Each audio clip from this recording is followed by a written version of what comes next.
All right, y'all, let's get into it. Today, I'm sharing the hardest part about living in an RV. And no, it's not about being cramped or not having enough room because honestly, we make that part work.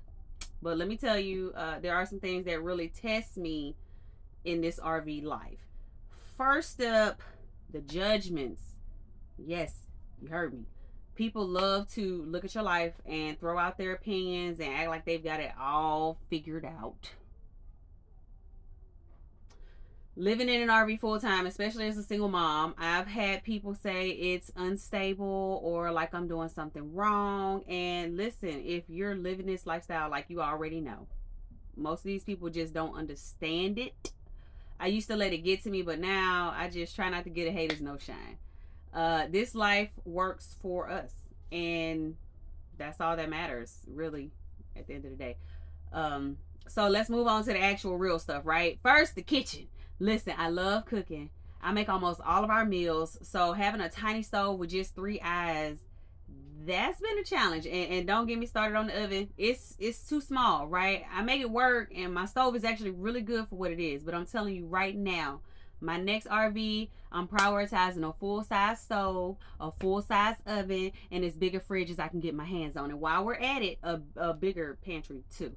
But for a 34 RV, the kitchen space is actually pretty good now, and I'm not complaining. But I've done everything that I can to really like maximize the storage that we have.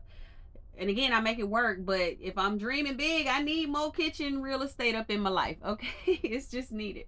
Now, let me tell you about something I actually wasn't ready for. That's washing the outside of your house, right? You don't just vacuum and mop in an RV. You got to get out there and clean the entire outside of your home too. And I mean, sure, I could just pay someone to do it, but every time I think about spending that money, with the way food prices, I'm just like, why would I pay somebody to do something I could do myself, right? So there I am every time, like scrubbing and washing.